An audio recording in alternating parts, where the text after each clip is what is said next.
Hola, ¿qué tal, maestro? Muy buenas tardes, bienvenido. ¿Qué tal, Elvia? Buenas tardes a todos. Hola, pues es un gusto saludarlos, un gusto estar aquí con todos ¿Qué tal, ustedes ingeniero? y pues agradecerles acompañarnos, hagamos un trueque, evento de TLC Magazine México. El día de hoy vamos a tener la presencia de alguien ya de casa, maestro doctor Ricardo Méndez Castro. Muchísimas gracias por acompañarnos, maestro, y pues si me permite voy a cederle la palabra, pero antes leer nomás de manera muy breve su semblanza. Si me ayudas, Isaí, por favor.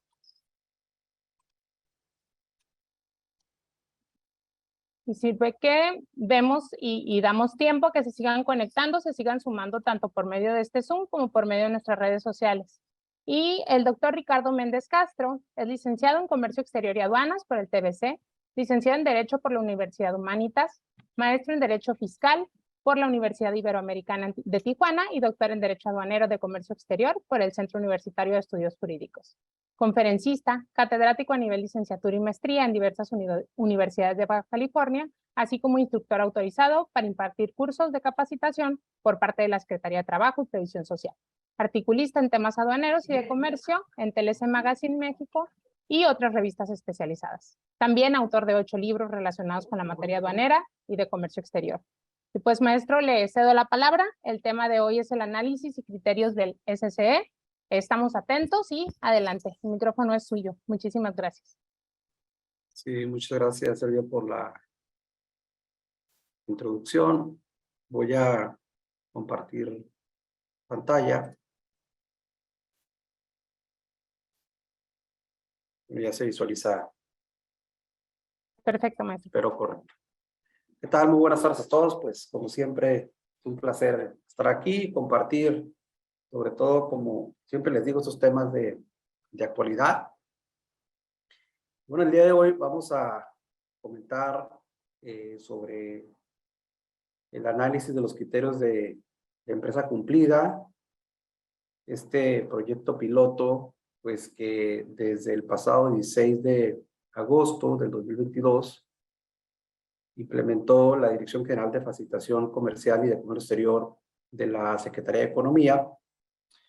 No obstante, a veces nos preguntamos, y sobre todo por los cambios que se están suscitando en la actualidad en dos dependencias que son muy importantes en la operación aduanera y de comercio exterior, como lo es la Secretaría de Economía, en donde recientemente, bueno, pues ya tenemos una nueva titular, la maestra Raquel Buenrostro, y que pues anteriormente estaba de jefa del Servicio de Administración Tributaria, y que pues evidentemente pues al haber ese cambio se ocupa pues también la jefatura del SAT por el maestro Antonio Martínez. Y obviamente la primer interrogante que surge es si pues en realidad este tipo de proyectos van a tener continuidad. Desde mi perspectiva, obviamente sí. De hecho, hubo una flexibilización en cuanto al cumplimiento de los requisitos para poder participar en este proyecto piloto.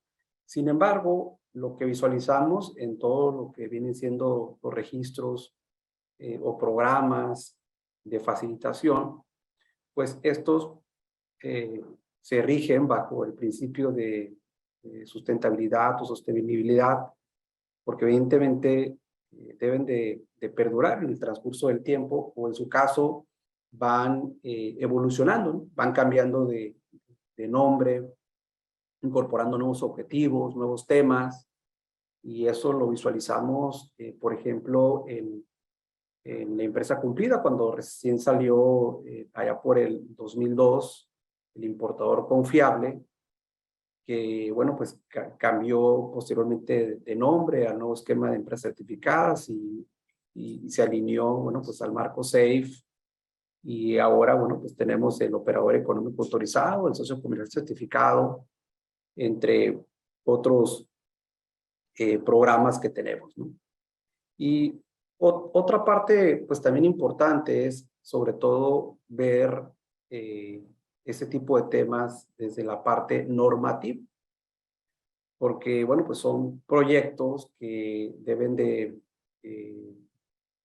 regularse, ya sea en la ley o en el caso de a través de reglas, algún decreto que se publique y que hoy en día, bueno, pues lo tenemos de manera extraoficial. Sin embargo, también, bueno, pues nos preguntamos si este tipo de programas están alineados a lo que establecen los tratados internacionales. Podemos decir, por ejemplo, con base en el convenio internacional de simplificación y armonización de los regímenes aduaneros, como es el convenio de Kioto revisado del 99, o en el caso del acuerdo sobre facilitación de comercio, en el particular en el capítulo 7º de este tratado entre México, Estados Unidos y Canadá. Y bueno, de manera general podemos decir que tiene pues esos elementos. De hecho, creo que los excede, sobre todo por cuanto a los elementos del análisis y de los criterios en materia fiscal y laboral. Sin embargo, desde la perspectiva de estos tratados internacionales, bueno, pues creo que sí cumple con algunos de los requisitos. Y eso es básicamente lo que vamos a estar analizando el día de hoy de manera pues muy puntual, ¿no? Yo sé que la pregunta del millón es si ya se establecieron algunas facilidades o beneficios, ¿no? Y demás prerrogativas en la normatividad, o que los ha dado a conocer la Secretaría de Economía, y la respuesta es no. Probablemente ahorita ya se van a bajar unos 100, ¿no? Personas que están visualizando, pero en realidad ahorita vamos a ver otros beneficios que también se pueden obtener por el simple hecho de contar pues con un esquema, ¿no? Que nos permita llevar a cabo un control sobre las operaciones aduaneras y de comercio exterior. Bueno, entonces les decía que el 16 de agosto de 2022 se da a conocer este tema en el portal del Servicio Nacional de Información de Comercio Exterior. Ya comentábamos que la Dirección General de Facilitación Comercial y de Comercio Exterior informa de este proyecto piloto, y aquí de entrada pues se ha establecido una fecha del 30 de septiembre del 2022. Sin embargo, puede ser por varios motivos que a lo mejor no cobró importancia debida, y bueno, pues se amplió en este caso las solicitudes a lo que viene siendo el 31 de octubre del 2022. Entonces vamos a visualizar cómo cierra este mes. Ya se cumple con el objetivo, porque recordemos que pues básicamente está dirigido a 50 empresas de diferentes sectores y tamaños, es decir, puede ser del sector del plástico, del mueble, del acero, del textil, del calzado, etcétera, etcétera. Y también, bueno, pues es inclusivo, porque no solamente es para empresas transnacionales, ¿no? Sino también pueden ser medianas y pequeñas empresas, ¿no? Recordemos que el caso, por ejemplo, de las certificadas de IBEJET, pues hay empresas certificadas que tienen incluso hasta 10 empleados, ¿no? Entonces, creo que esta parte es importante porque no los limita. Bueno, entonces las empresas interesadas pues, deben enviar un escrito libre, que obviamente están interesados, a través del correo electrónico empresa.cumplida@economia.gov.mx. Aquí solamente para que ustedes visualicen el portal del SNICE, se van a instrumentos de facilitación comercial, seleccionen empresa cumplida, y bueno, pues ahí aparece la convocatoria, viene un archivo en PDF. Ahorita vamos a hacer un breve resumen de los puntos que establece esta convocatoria, y obviamente un cuestionario de autoevaluación, y también analizaremos las últimas modificaciones que hubo con respecto a este tema. Entonces, normalmente todas las certificaciones pues, buscan un objetivo, ¿no? Por ejemplo, si hablamos del operador económico autorizado, al final del día pues, es esa cooperación entre la aduana y las empresas para poder implementar, ¿no? Sobre todo controles de seguridad en la cadena de suministro, y que no sean contaminadas las cargas por diferentes motivos, ya saben ustedes, temas de drogas, armas, lavado de dinero, tráfico de personas, etcétera. Y bueno, pues aquí se busca como objetivo, sobre todo, implementar mejores prácticas relacionadas con el cumplimiento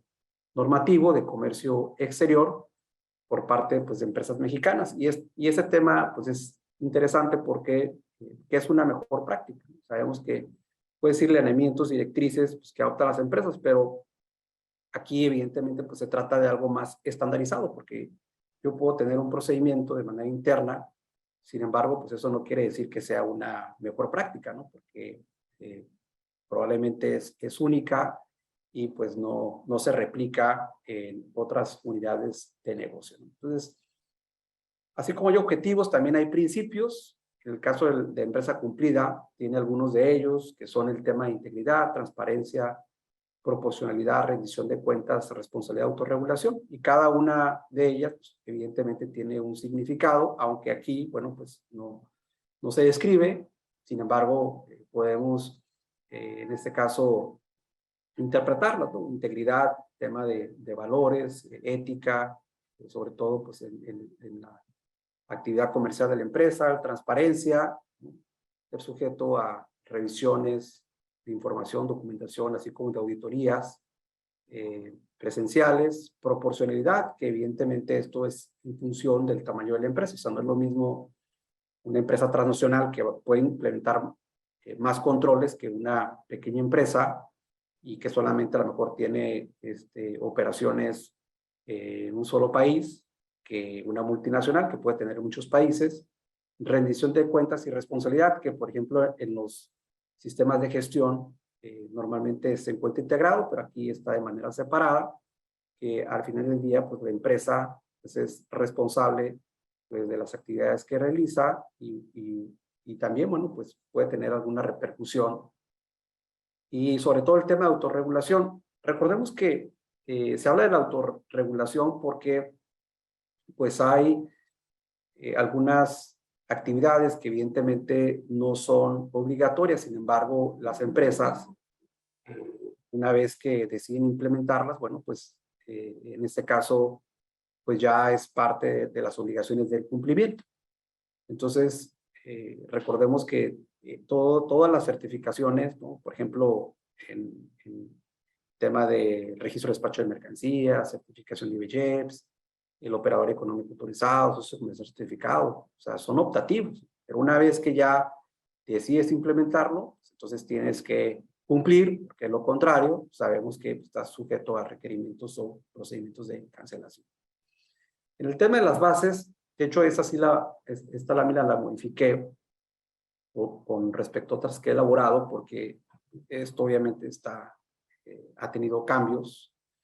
Y decíamos que está dirigido a las empresas que realizan operaciones de comercio exterior. O sea, no está empresas de logística, agencias aduanales, no. De hecho, en las preguntas frecuentes incluye también a las empresas de mensajería y paquetería porque realizan evidentemente operaciones de comercio exterior, ¿no? Al enviar todos estos paquetes y cargas, ¿no? En el caso les decía que hay que realizar una solicitud, que es un escrito libre, debe ser suscrito por el representante legal y sobre todo el compromiso de que van a cumplir con los lineamientos que establece el cuestionario de autoevaluación.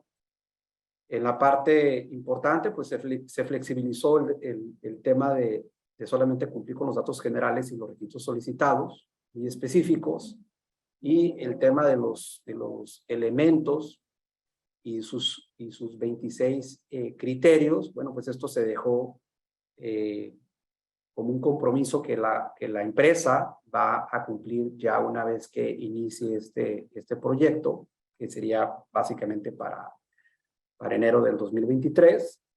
Y bueno, pues las empresas deben lo que sí establece es que deben de cumplir con un sistema de gestión de cumplimiento e indicar si realizan auditorías de manera frecuente, ¿no? Aquí es frecuente. Obviamente, el tema de anexar el cuestionario pues solamente es para efectos de los datos de los datos generales y los requisitos solicitados, porque pues ahora con con esta modificación, les decía que quedó como compromiso de que se vayan a cumplir con cada uno de los 26 criterios.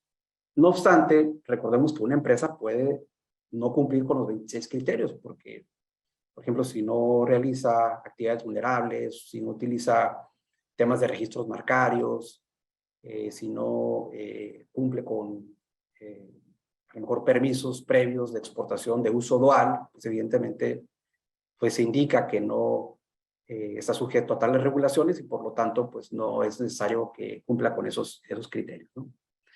Se ha comentado mucho sobre todo la parte de revisión de gabinete y las auditorías o visitas de verificación que puede realizar la autoridad. Pues esto es normal, o sea, no estamos hablando de facultades de comprobación del término del artículo 42 del Código Fiscal de la Federación, evidentemente porque esta es otra autoridad completamente distinta, no es fiscalizadora, sino es administrativa y lo rige pues, la Ley Federal de Procedimiento Administrativo. Sin embargo, es como cualquier certificación o estándar, ¿no? En donde pues hay una revisión de gabinete, es decir, revisión de la información y documentación que se presenta, y sobre todo las visitas de inspección, o sea, en la certificación de IVA, el operador económico autorizado, etcétera, pues se tienen visitas de inspección de cumplimiento, ¿no? Que pueden ser al momento, pueden ser en forma posterior, pero al final del día pues es algo con lo que tenemos que lidiar, o sea, no es una limitante para decir, ¿sabes qué? Pues me van a auditar, ¿no? O sea, recordemos que la autoridad, de cualquier forma, pues siempre hablamos del Big Data, ¿no? Del SAT, y pues tiene toda nuestra información. Entonces, o sea, como les digo, no debe ser una limitante.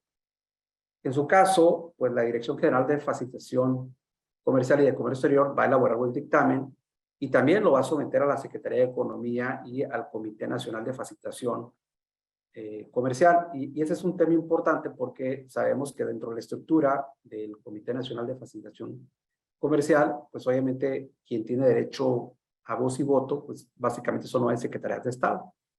Y si bien es cierto, participan también dependencias públicas, ¿no? Órganos desconcentrados y algunos organismos empresariales, pues estos solamente tienen, en este caso, derecho a voz, más no a voto, ¿no? Entonces también un tema importante.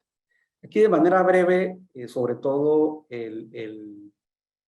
lo que están las preguntas frecuentes y que esto pues aclaró muchas dudas en donde si era necesario anexar el cuestionario de evaluación.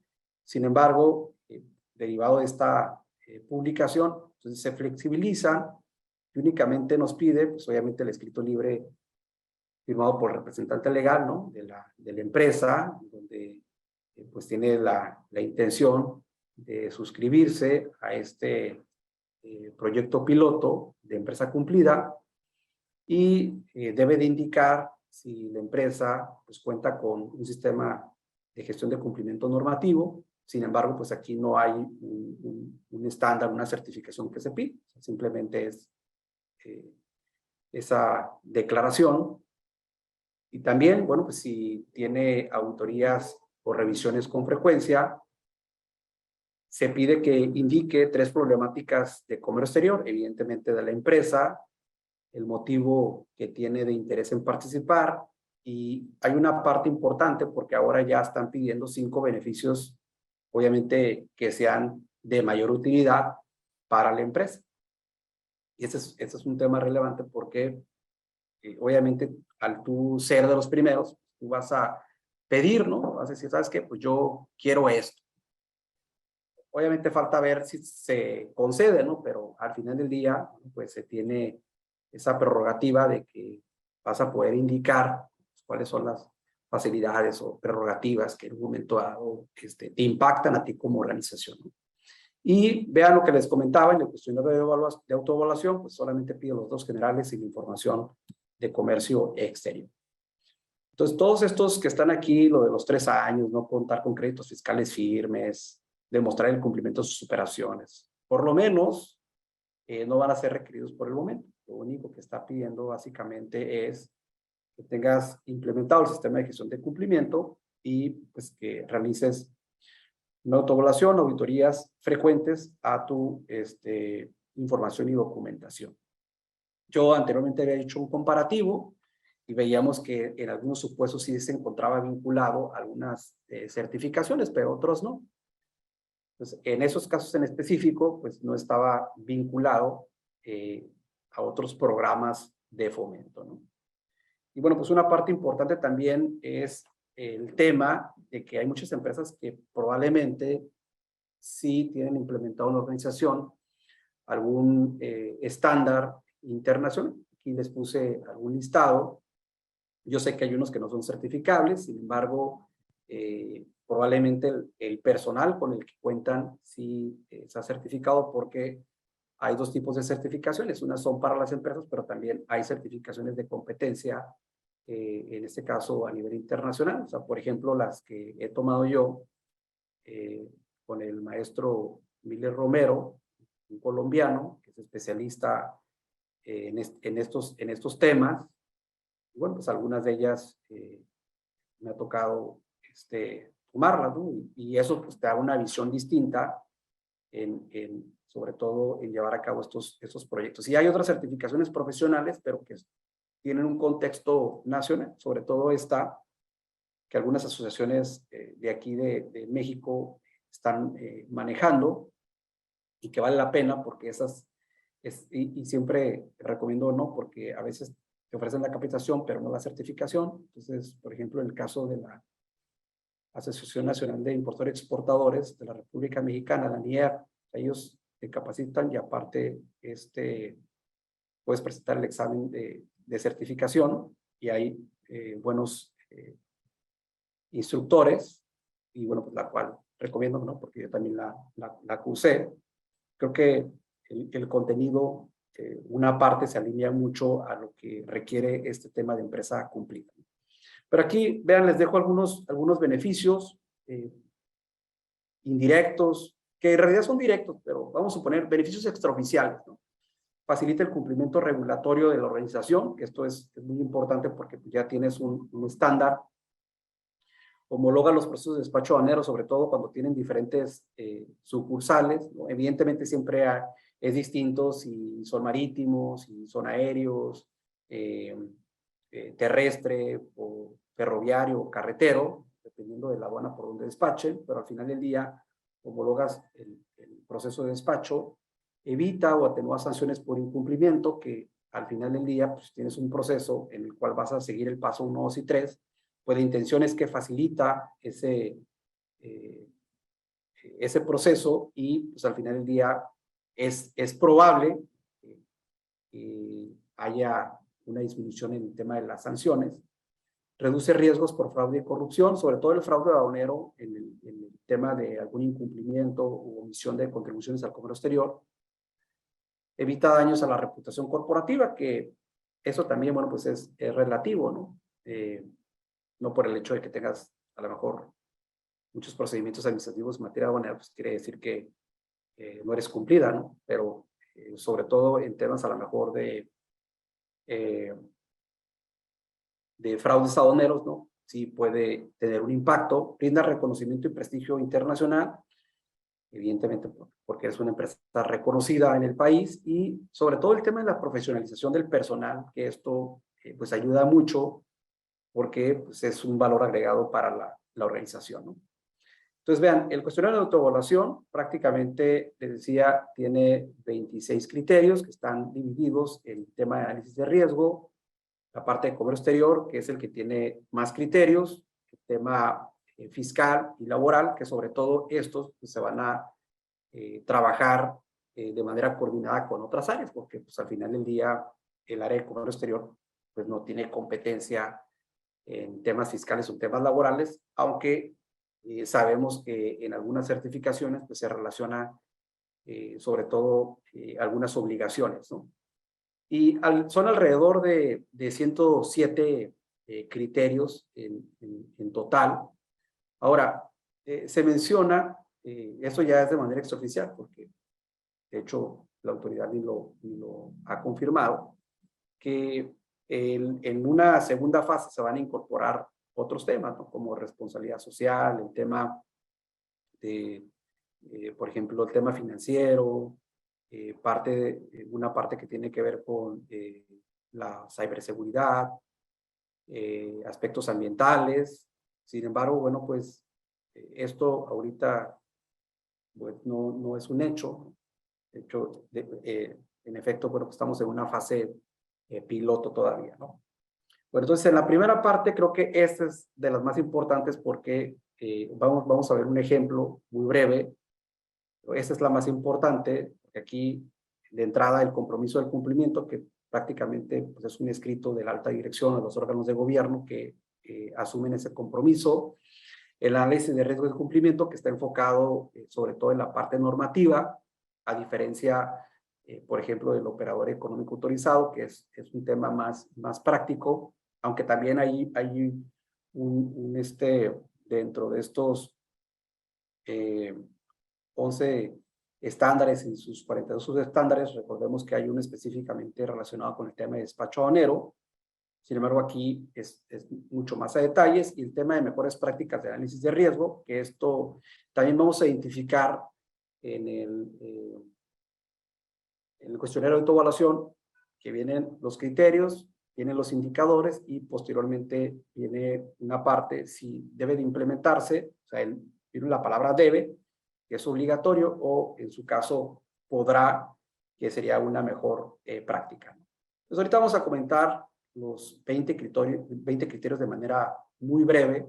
Voy a enfocar solamente en algunos principalmente, y en el tema de cumplimiento de disposiciones fiscales y el tema laboral, ¿no? Son las partes relevantes. Entonces tenemos pues de que va a haber una publicación en el Diario Oficial de la Federación. Hay que esperar si viene como un acuerdo, si viene como un decreto o viene una modificación a las reglas y criterios de la Secretaría de Economía, y en donde, bueno, pues debemos de conocer cuáles son esas facilidades, o beneficios, prerrogativas y demás que se van a estar ofreciendo, ya sea de manera directa por parte de la Secretaría de Economía o conjuntamente con otras secretarías. Evidentemente, pues una secretaría no puede hablar por la otra, ¿no? Cada una debe de ofrecer y sobre todo publicarse, ¿no? Las categorías o modalidades, ¿no? Por ejemplo, si en el operador económico autorizado tenemos diferentes rubros, o en la certificación de IBEGEPS hay 3 rubros. Esta parte es importante, el tiempo de vigencia, si es de 1 año, 2 años, probablemente, sobre todo en las preguntas frecuentes se habla de 1 año, 2 años. Los plazos de resolución, o sea, en cuánto tiempo la van a resolver. Si, por ejemplo, la certificación de IBEGEPS más o menos tiene 60 días, más 15 de requerimientos, se vuelven a computar los 60, 135 días, pero por ejemplo, en el OEA estamos hablando de 120 días, luego 15, luego otros 120 días, es decir, 255 días más o menos. No creo que vaya a ser como el programa IMEX, ¿no? Que son, en este caso, 15 días, y luego si hay un requerimiento, pues, se lo van a computar ahí los 15, pues obviamente no, son estándares que sí requieren un análisis. Los supuestos de cancelación o de requerimiento, identificar sobre todo el tema de pago de derechos, que esta parte también es importante. El proceso de renovación, y sobre todo, pues, que sí debe de haber ajustes a la normatividad aduanera y de comercio exterior, a los reglamentos, no solamente a la Secretaría de Economía, así como, por ejemplo, el reglamento interior del SAT, ¿no? Indica que, por ejemplo, que tiene competencia para expedir el registro en el esquema de certificación de empresas de modalidad IBEGEPS y operador económico autorizado, la Administración General de Auditoría de Comercio Exterior. Bueno, pues así también debe de indicarse por cada una de las dependencias que en este caso participen, ¿no? Y bueno, vamos a platicar de manera breve, como les digo, sobre todo el tema de los criterios. Y aquí hacemos mención de manera conjunta del 1 y el 2. O sea, por ejemplo, ya está publicada la nueva ley de los impuestos generales de importación y exportación, no ha entrado en vigor. Obviamente ya se tiene tanto la tarifa como el acuerdo de los números de identificación comercial. ya se publicaron las tablas de correlación, tanto de lo que viene son las fracciones como lo de relacionado con la correlación, pero de los números de identificación comercial. Sin embargo, aun cuando se han publicado algunas fracciones relacionadas con los acuerdos y los tratados internacionales, todavía falta algunas regulaciones y restricciones no arancelarias. O sea, ya se publicaron algunas, pero todavía falta. Entonces, esto, más o menos, yo le calculo que tenga vigencia, ¿no? Puede ser antes, ¿no? Pues poner la fecha máxima, pudiese ser el 19 de diciembre del 2022, que esto ya tenga vigencia, ¿no? Esa es una parte importante que debemos estar analizando. Ya sabemos que la fracción, pues, nos indica lo que es la tasa que va a pagar del impuesto general de importación, o si va a estar exenta, así como el cumplimiento de regulaciones y restricciones no arancelarias. Y nosotros sabemos que, sobre todo para tener un buen control de la clasificación arancelaria, bueno, pues requerimos de cierta información, ¿no? O sea, cuando ustedes le solicitan a su clasificador, oye, quiero que me clasifiques esta mercancía, pues obviamente les van a pedir información. Aquí yo les puse alguna de ellas, puede haber más, ¿no? De manera general podemos decir, bueno, pues la ficha técnica que escriba la mercancía, fotografías, planos, diagramas, instructivos, manuales de uso, análisis de laboratorios.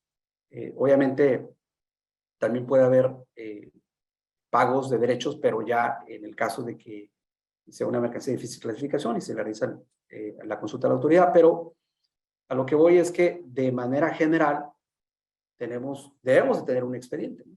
Ya no es como antes de que, oye, que la muestra, pues ahora lo podemos tener con fotos, incluso en algunos programas de anexo 24 ya se permite, pues, capturar la información, guardar incluso hasta fotografías, etcétera, etcétera.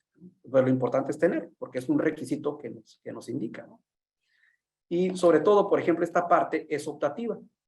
El que cuando hay dudas sobre la clasificación arancelaria, bueno, pues podemos realizar una consulta a la autoridad. Oye, que se tarda mucho, o las clásicas, es que si le pregunta a la autoridad, pues vas a ver que estoy mal, etcétera. Bueno, pues eso ya es otra cuestión. O sea, lo que nos está indicando es, bueno, pues hay duda razonable sobre la clasificación, entonces se realiza una consulta, ya sabemos que tarda 3 meses a partir de que quede debidamente integrado el expediente. Debemos de declarar el identificador AR, también se pueden celebrar juntas técnicas de clasificación arancelaria. Ustedes podrán decir, bueno, pues ese tema de las juntas técnicas de clasificación arancelaria es letra muerta, ¿no? O no se llevan a cabo, o son muy esporádicas, como sea. O sea, la parte importante es que tienes el mecanismo para asegurarte de que la clasificación arancelaria es correcta, ¿no? Si ya no se utiliza, bueno, pues ese es otro tema. Y sobre todo, bueno, pues una vez que se realiza la consulta, pues contar con el expediente. Entonces, vean, realmente lo que nos está pidiendo el criterio es de acuerdo con, obviamente, los indicadores, ¿no? Se establecen alrededor de 7 indicadores en estos 2 criterios de clasificación arancelaria. Ustedes podrán decir, no, pues yo tengo 20 criterios, pues está bien, ¿no? Pero lo que está pidiendo en este caso el cuestionario de autoevaluación, pues básicamente son 7. Entonces aquí la parte importante es cumplir con los 7, por lo menos, ya una mejor práctica, después puedes implementar los 20, que esa es otra cuestión, porque dices, oye, es que yo quiero cumplir con todo a la primera, ¿no? Bueno, recordemos que todo esto pues es en este caso trabajo, ¿no?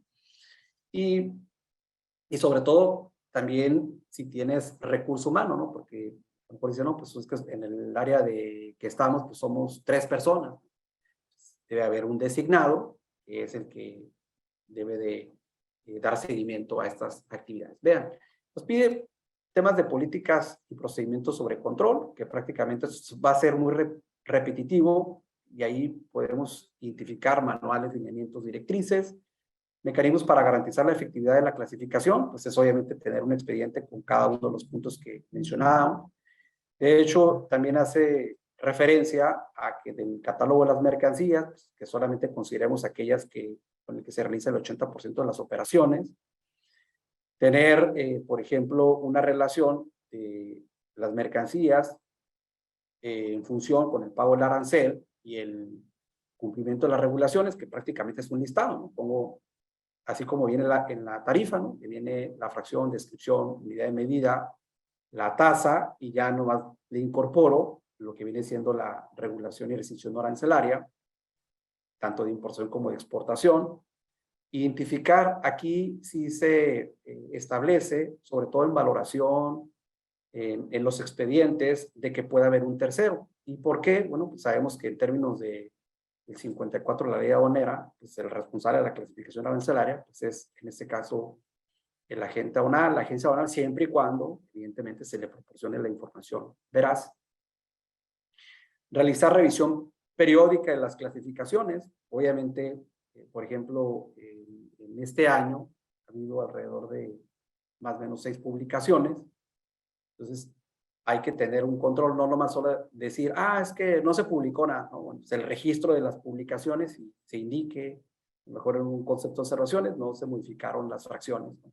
Que se visualice, en este caso, el control, y si se llega a presentar algún tipo de resolución anticipada, porque recordemos que el tema de consultas, sobre todo de clasificación arancelaria, se pueden hacer a la luz de la ley aduanera 4748 o con base en este caso de los tratados de libre comercio.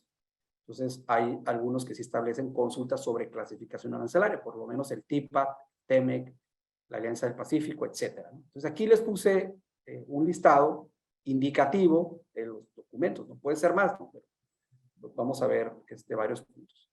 Luego viene el tema de la base gravable. Ya conocemos, ¿no? Pues que la base gravable del Impuesto General de Importación es el valor en aduana, y el valor en aduana es el valor de transacción. El valor de transacción es el precio pagado por pagar, al cual, bueno, pues hacemos ciertos ajustes incrementables o ajustes no incrementables, que son los decrementables, y debemos de cumplir con ciertas circunstancias que establece la propia normatividad, ¿no? Incluso revisar si hay vinculación o no, y si la vinculación en un momento dado afecta el precio.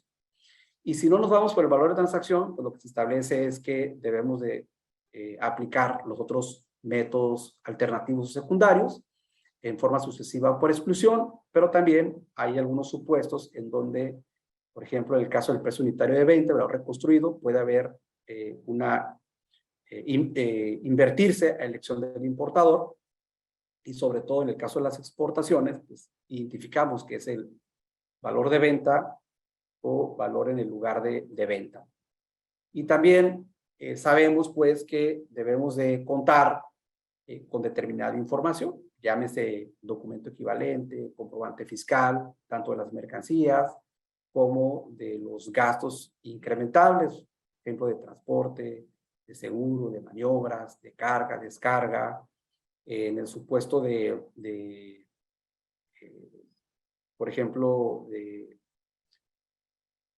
temas del conocimiento de embarque, lista de empaque, la guía aérea, todo lo relacionado con el documento de transporte, a lo mejor tener el caso de contratos, incluso lo que viene siendo las resoluciones anticipadas, que también se encuentran dentro de la normatividad y dentro de los tratados. Es un tema que podemos en un momento dado consultar. De igual manera, si dicen, no, pues es que casi no se consulta, lo que si consulto, la autoridad pues va a tener mi información. Pues sí, o sea, el procedimiento está. ¿Y por qué les comento esto? Al final del día, dentro de los criterios, vean, ya comentábamos que casi en cada uno de ellos te va a pedir políticas y procedimientos, información de los gastos incrementales y decrementables, que evidentemente pues aquí debemos de tener facturas, porque como ustedes saben, el 65 pues, establece de que ese incremento se debe hacer de manera objetiva y cuantificable, medidas de control para determinar el método de valoración, sobre todo esto todo se hace con documentación, identificar la vinculación, lo que establece particularmente el artículo 68 de la ley aduanera, los métodos secundarios, si hay afectación o no, sobre todo en los valores, la revisión periódica que debe realizarse a los expedientes y vean este último que había comentado, que una resolución anticipada, una consulta sobre valoración aduanera en términos del 78B, pues tiene una respuesta en 4 meses, ¿no? Que probablemente a lo mejor dices, pues es negativa ficta, pero les digo, el mecanismo está, que ese es el que te sirve para poder en un momento dado asegurar que, pues en este caso, el valor que estás declarando, pues es el correcto, porque tienes una resolución particular de la autoridad, ¿no?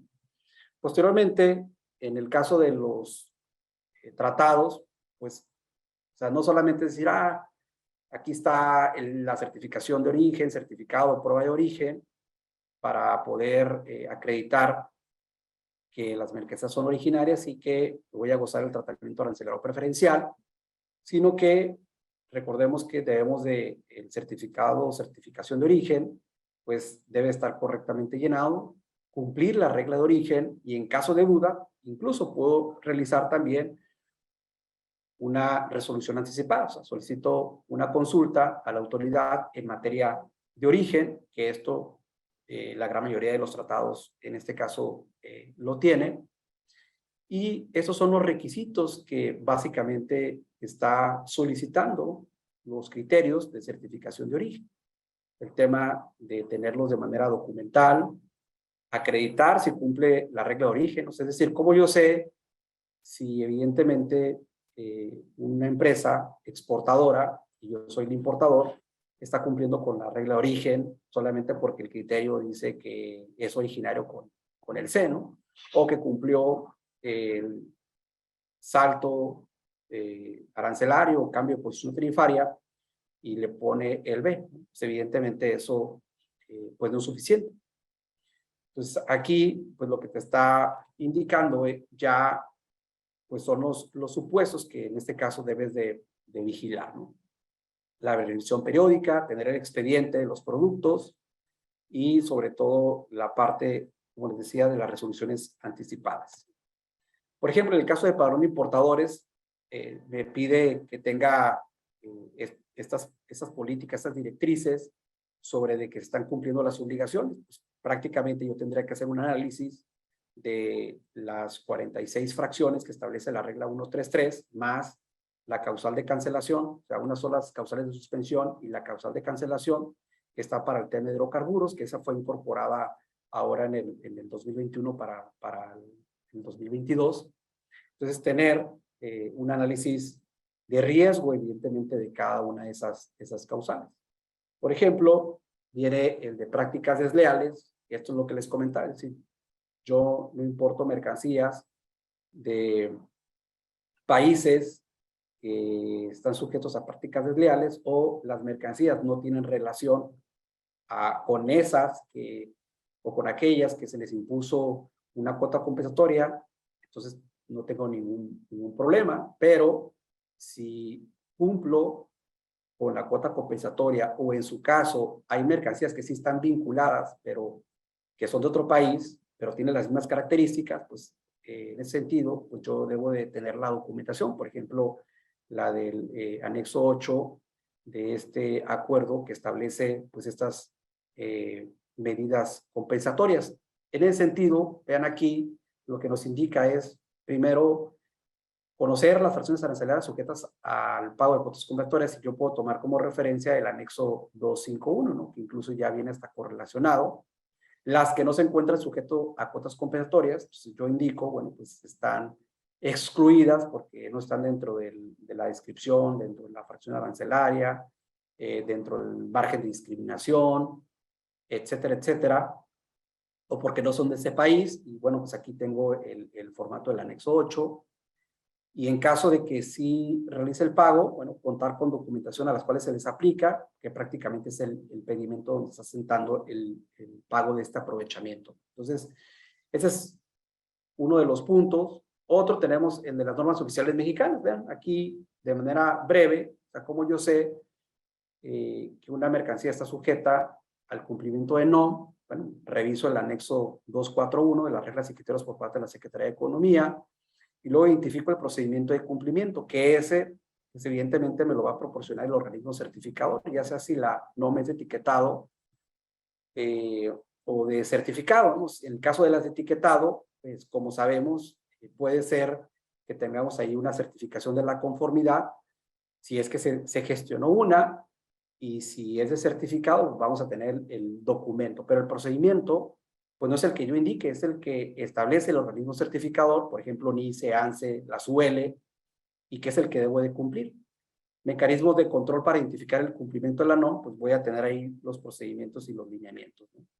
Vean, el 210 me habla sobre los términos de comercio internacional, pero aquí no me va a indicar que si hoy es que estoy haciendo uno por aduana terrestres y declaré FOB. O sea, no menciona eso, lo que indica prácticamente es que por cada socio comercial identifiques cuál es el Incoterm con el que está relacionado. Entonces, aquí yo les pongo la clasificación, ¿no?, de la Cámara de Comercio Internacional. Sabemos que son 11, que están subdivididos en grupos y que también se clasifican en marítimos y multimodal, y que los términos de comercio internacional pues, nos van a señalar las obligaciones, los riesgos y los costos entre el vendedor y el comprador, o incluso entre el consignante y el consignatario, y que adicionalmente pues yo voy a asentar en un documento comercial pues el Incoterm de acuerdo a lo que establecen los lineamientos, que en la práctica simplemente ponemos la clave y no precisamos lo que es el puerto, lugar o punto designado, así como que se refiere a los Incoterm 2020, pero bueno, eso es lo que nos indica la recomendación de la Cámara de Comercio Internacional, y sobre todo, pues conocer las obligaciones, tanto el vendedor y el comprador, que esa parte es importante, pero vean, el criterio en específico nos refiere conocer el socio comercial, identificar los costos, responsabilidades y riesgos inherentes y tener la documentación relacionada con la aplicación de los Incoterms, que prácticamente es en el expediente. Podemos tener la factura, el BL, el Airway Bill, etcétera, etcétera, ¿no? Entonces, esta parte creo que, pues, sí se tiene el control, porque al final del día hay un expediente electrónico o físico sobre la documentación. Y aquí yo les puse de manera indicativa pues, cuáles son algunos de los documentos que debemos de contener en el expediente electrónico, el archivo del pedimento, en el tema de lo que viene siendo del aviso de consolidado, tanto la transmisión como la impresión en PDF, de los acuerdos de valor, del cumplimiento de regulaciones y restricciones no arancelarias, así como la digitalización, el tema del pago electrónico, que también pues eso lo debemos de contener, y realmente lo que nos pide, en este caso, criterio, vean, archivos de las operaciones de importación y exportación, ya sabemos, es el físico o digital. La planeación, que eso lo podemos tener en un manual, en un lineamiento. Cotejar el reporte de comercio exterior, es decir, el data stage, que eso tradicionalmente las empresas lo hacen, ya sea de manera directa o a través de sus despachos, en donde hacen análisis de riesgo, etcétera. El informe de las revisiones periódicas de las operaciones, si se encontró alguna inconsistencia y si se detectó, bueno, pues qué se hizo, cómo se solventó. Procedimiento de las acciones que deben realizarse, sobre todo un protocolo de actuación. Vean aquí también nos pide el nombre y cargo del responsable y que puede ser un tercero, y las revisiones periódicas de los expedientes, ¿no? Cada cuánto se revisan, cada 3 meses, cada 6 meses, de manera anual. Vean, también nos pide los programas de promoción sectorial, 24 sectores, y de permiso previo de regla octava. Recuerden que la regla octava se aplica tanto para definitivo como para temporal. Entonces nos pide 3 indicadores. Por eso lo que les decía, hoy yo tengo 20 indicadores. Bueno, pues aquí solamente está pidiendo 3 de manera específica, que son los que tienen que cuidarse.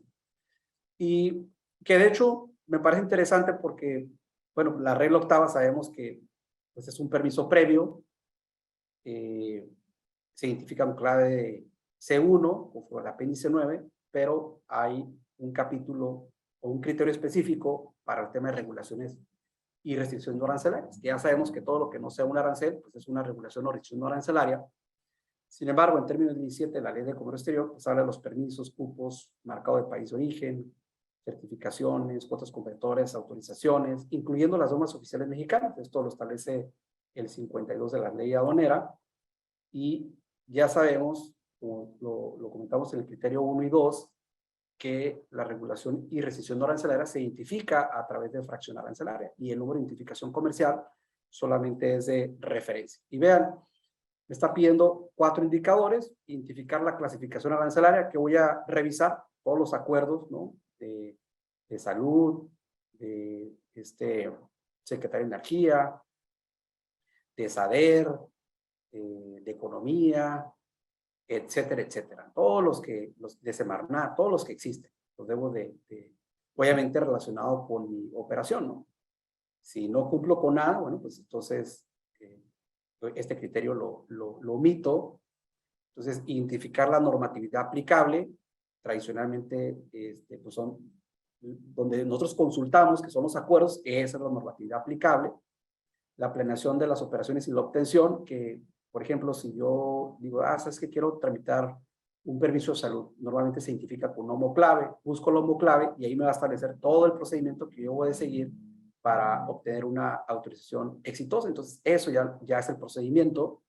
La revisión periódica de los expedientes, evidentemente, pues siempre se esté cumpliendo, ¿no? Posteriormente tenemos el de las actividades vulnerables. En específico, sabemos que quien realiza la actividad vulnerable conforme a la Ley Federal de Prevención e Identificación de Operaciones con Recursos de Procedencia Ilícita es el agente aduanal. Sin embargo, cuando se manejan mercancías sensibles como vehículos, en el caso de piedras preciosas, metales preciosos, tarjetas para pago, material para blindaje de vehículos, algunos juegos de azar, etcétera, sabemos que el agente aduanal nos requiere cierta información para identificar quién es el beneficiario, el dueño beneficiario controlador, y pues debe de proporcionar esa información. Entonces, con base en ello, nosotros decimos, bueno, pues aquí estas fracciones arancelarias, bueno, pues están identificadas de acuerdo con estas reglas, porque tienen unas disposiciones generales también de la ley PIORPI o ley antilavado. Este es el procedimiento que se establece en el artículo 18 de lo que debo de cumplir con base en lo que me requiere la agente aduanal y demás normatividad aplicable, ¿no? Que también sabemos que es, en particular ese criterio, pues hay hasta especialistas en esta área y debe de consultarse si es que estamos vinculados con este tipo de operaciones, no solamente decir, no, pues yo declaro el OV1 o el OV2 o el 3, ¿no? Y hacer la revisión periódica, que es lo que nos está pidiendo. Luego tenemos el de marcas registradas, que están vinculadas con el anexo 20, que anteriormente era el anexo 30, y son alrededor de 517 fracciones arancelarias. Muchas de ellas están vinculadas con el tema de las denominaciones de origen, y debemos de identificar el procedimiento. Sabemos que nosotros declaramos, por ejemplo, el identificador MC, y debemos de tener, por ejemplo, si nosotros somos el propietario de la marca y el registro ante el INPI, o bien somos un licenciatario, distribuidor, o está en proceso de el producto que pretendemos en un momento dado importar, exportar. Entonces, todo esto está vinculado con las marcas registradas. Luego tenemos las mercancías de uso dual, que a veces decimos, yo declaro, por ejemplo, el famoso identificador XP con el C6, el uso de la mercancía y el WS. Sin embargo, bueno, primero debemos de tener el procedimiento detallado, porque, por ejemplo, hay agentes aduanales que sí requieren que realice la solicitud del permiso previo de exportación de uso dual, que presentes, ¿no? el manifiesto de usuario final y que haya un rechazo por parte de la autoridad, y eso pues ya te establece el que no requiere, o el control de que estás seguro que no requiere porque pues, la autoridad te lo rechazó. Entonces esto pues va a depender, ¿no? Hay otros que dicen, no, pues es que mi mercancía va a Estados Unidos y se está haciendo la exportación por parte de una empresa nacional, por lo tanto, con base en en el acuerdo de permiso previo, pues se exime, ¿no?, de esa obligación. Ya una vez si llega, por ejemplo, a Estados Unidos y de ahí se exporta, pues ya es otro procedimiento. Entonces ahí nos está indicando esta parte, procedimiento de revisión en origen, que bueno, pues sabemos que se vincula con el registro de despacho de mercancía, prácticamente 3 artículos en la ley aduanera, 98, 99 y 100, pero también se relaciona con lo que es el capítulo 7.5 de las reglas generales de comercio exterior, que obviamente este es sumamente recomendado porque independientemente de que el importador sea el responsable directo, tiene algunos beneficios en materia de imposición de sanciones porque solamente pagarías la contribución omitida o el aprovechamiento omitido sin aplicarse las multas que se establece la ley aduanera o el Código Fiscal de la Federación, que ese es uno de los beneficios. Este es un tema, la verdad que yo creo que todos lo debemos de saber, ¿no? O sea, el amparar la legal la estancia y tenencia de las mercancías, no solamente con el pedimento, puede ser los comprobantes, fiscales digitales, en el caso de la nota de venta, cuando se hayan adquirido derivado de una subasta pública, o en el caso de los CFDIs relacionados con el traslado de las mercancías, con complemento carta aporte, así como pues, el control del activo fijo. O sea, ya sabemos que se debe identificar con marca, modelo y número de serie. Entonces creo que toda esta parte ya las empresas lo realizan de manera periódica, ¿no? Luego viene el de complemento carta aporte, que si bien es cierto, por el momento no se aplican sanciones hasta el 31 de diciembre del 2022.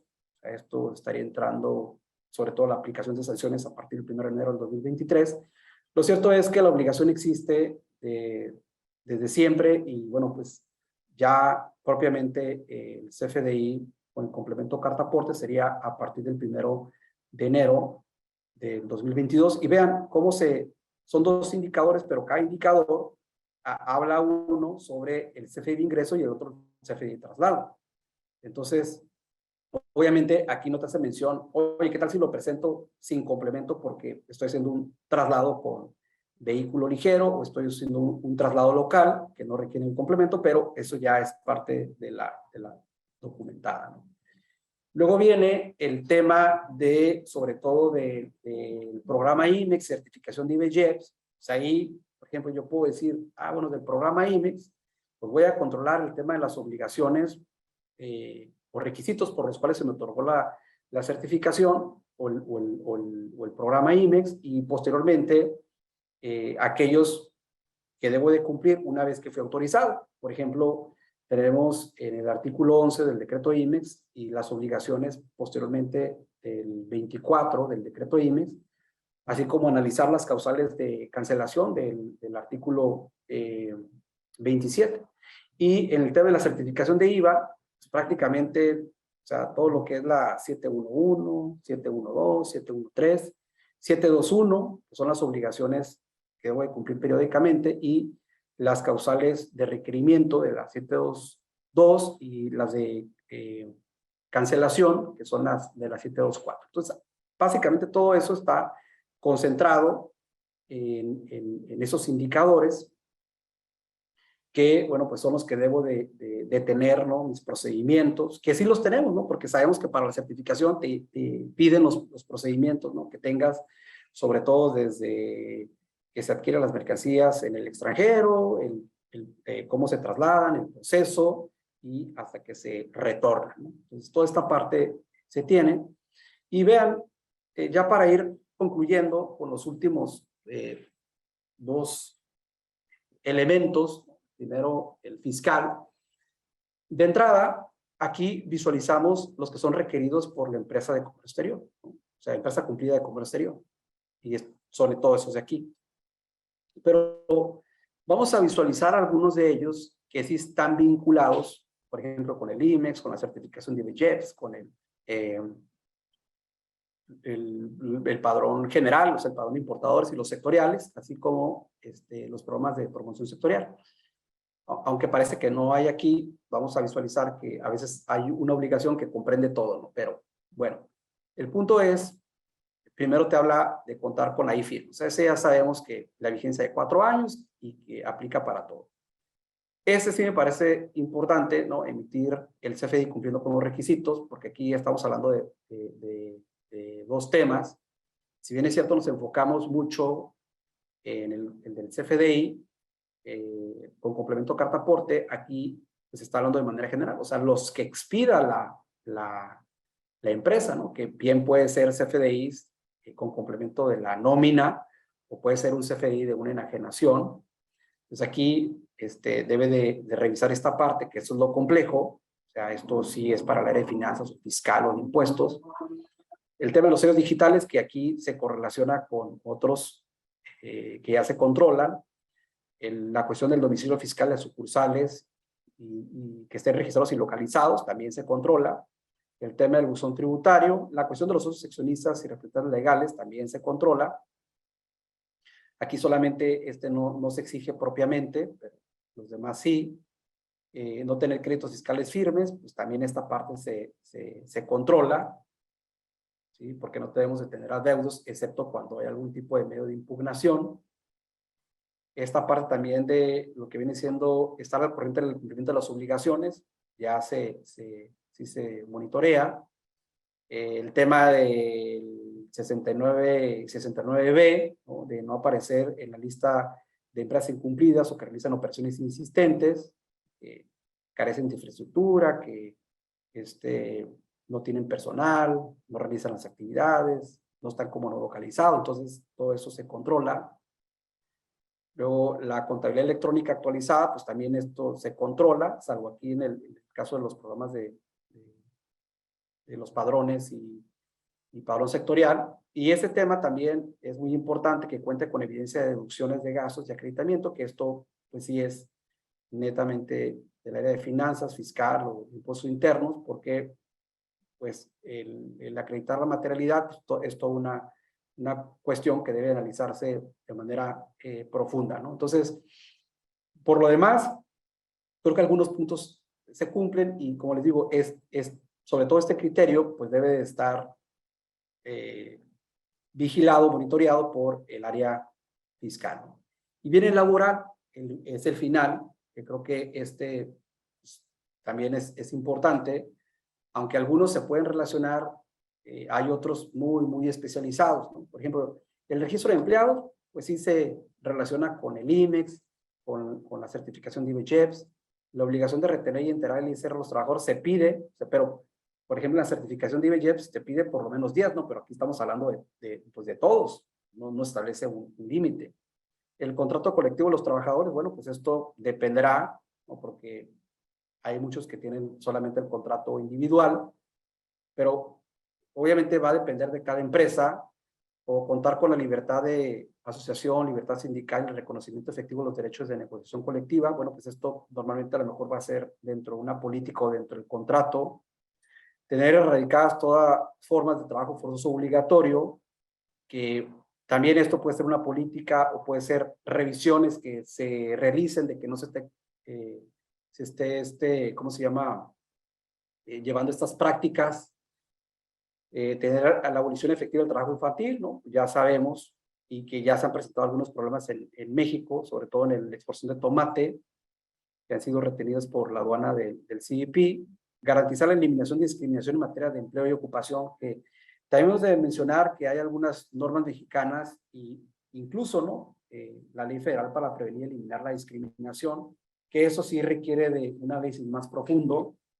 No utilizar la subcontratación, que eso pues, por lo menos lo sabemos en el área de aduanas, y sobre todo en ciertas actividades que ya se les pide el famoso REPSE, que realizan ante la Secretaría del Trabajo y Previsión Social. Garantizar la participación de los trabajadores en utilidades, un tema sumamente relevante. Y vean, este cuestionamiento, por ejemplo, identificar y prevenir factores de riesgo psicosocial, ¿no? De la NOM 35, de esta norma mexicana también, que hay algunos temas que se relacionan, que, por ejemplo, a veces con unas empresas me han comentado, ¿no? Que sí tienen incluso, ¿no? Esas políticas, psicólogos, ¿no? Para trabajos muy estresantes, excepto los de aduanas, ¿no? Pero en su gran mayoría, pues sí tienen implementado esta NOM. Garantizar la protección de los datos personales, que también sabemos que hay una ley federal de protección de datos personales en posesión de los particulares, ¿no? Recordemos, tienen todo nuestro expediente, ¿no? Análisis, etcétera, etcétera, de lo que nosotros hacemos o hemos realizado, las actividades dentro de la organización.